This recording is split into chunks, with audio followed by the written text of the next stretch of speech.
9 বছৰ একেলগে পাৰ কৰিলো নভবাকৈ আমাৰ বিয়া হৈ গৈছিল যেন এয়া ভগৱানৰে ইচ্ছা আছিল বিয়া হোৱাৰ পাছতে আমাৰ লগত যি ঘটনা ঘটিছিল সেই ঘটনাখিনি আমি কেতিয়াও পাহৰিব নোৱাৰো কিন্তু ভগৱানে আমাক এক কৰি ৰাখিলে ভগৱানে আজি আমাক দুটা ল'ৰা ছোৱালীৰ পিতৃ মাতৃ কৰিলে বহুতো টকা পইচা নাই যদিও দুটা সন্তান দি আমাক আজি ধুনীয়াকৈ এখন সংসাৰ দিলে বিবাহ বাৰ্ষিকী বুলি মিষ্টাৰে উলিয়াই নি এনেকৈ এখাজ খোৱালে তেওঁৰ পৰা একোৱে নিবিচাৰো মাথো মৰম বিচাৰো কিন্তু তেওঁ যেন মোৰ মনৰ কথা সকলো বুজি পায় কেইদিনমানৰ আগতে বহুত বেছি গৰম পৰিছে বুলি মই কৈ আছিলো আৰু হেহে তেওঁ আজি মোক এটা এচি আনি সাৰপ্ৰাইজ দিলে মানে কি জানেনে ছোৱালীজনী জন্ম হবৰ পৰা মই অকলে দুইটা ল'ৰা ছোৱালীক বেছিভাগ চাব লাগে যেহেতু তেওঁ নিজৰ কামত ডিউটিত যাব লাগে তেওঁ ইমানখিনি সময় আমাক দিবলৈ নাপায় তেওঁ যদি ডিউটি নকৰে কাম নকৰে আমিনো কেনেকৈ থাকিম বা কেনেকৈ খাম নহয়নে বাৰু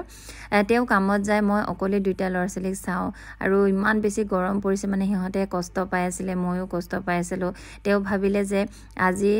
সাৰপ্ৰাইজটো দি দিও আৰু সেই কাৰণে তেওঁ আমাৰ বাবে লৈ আহিলে এয়া দেখিছে নহয় এচি এটা আৰু ৰাতিখন এয়া ফিটিং কৰি আছে আৰু আমাৰ অনুভৱৰ মানে এক্সাইটমেন্ট আৰু কি ক'ব ইমান বেছি হি ভাল পাইছে নহয় এচিয়ানৰ পৰা ই মানে এনেকৈ থিয় হৈ চাই আছে তাক মানে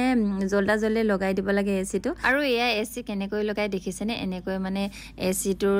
পিছফালে এয়া পাইপ কেইডাল জয়েন কৰি মাজত মানে ওয়ালখন ফুটা কৰি বাহিৰৰ সাইডে উলিয়াই দিছে আৰু যাৰ যাৰ ঘৰত এচি আছে সিহঁতে জানে কিন্তু যাৰ যাৰ ঘৰত এচি নাই তেওঁলোকেতো গম নাপায় ইয়া তাৰ পিছত এনেকৈ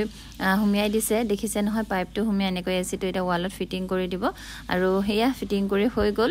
এটো আমাৰ গডৰেজৰ এচি হয় বাৰু তাৰ পিছতে এয়া বাহিৰৰ সাইডত যেহেতু কাম আছিল সেই কামখিনিটা কৰি থকা হৈছে আৰু আমাৰ অনুভৱে দেখিছেনে একদম মানে হি খিৰিকিত উঠি হলেও চাব এয়া ৰাতিখন পুৰা এচি ফিটিং কৰি দিব লাগে মানে তাক আৰু তাৰ পাছতে বাহিৰত এটা মেচিন লগাব লগিয়া আছিল আৰু এয়া মিষ্টাৰ আৰু সেই ল'ৰাজনে ধৰি লৈ গৈছে মেচিনটো বাহিৰত লগাবৰ বাবে আৰু এয়া হৈছে নেক্সট দিন মানে এতিয়া কাৰেন্টৰ কাম কৰি থকা হৈছে যেহেতু কালি বহুত বেছি ৰাতি হৈ গল হেহে কাৰেন্টৰ কাম কৰিব পৰা নহল আসলতে কি জানেনে বস্তু চিৰজগমীয়া নহয় মানুহৰ মৰমবোৰহে চিৰজগমীয়া তেওঁ যে আজি আমাক এচিটো আনি দিছে এয়া আমাক ভাল পায় আমাৰ সুখৰ বাবে আনি দিছে কিন্তু আমি বস্তুতকৈ বেছি মানুহৰ মৰমবোৰ ভাল পোৱাবোৰৰ প্ৰতিহে গুৰুত্ব দিব লাগে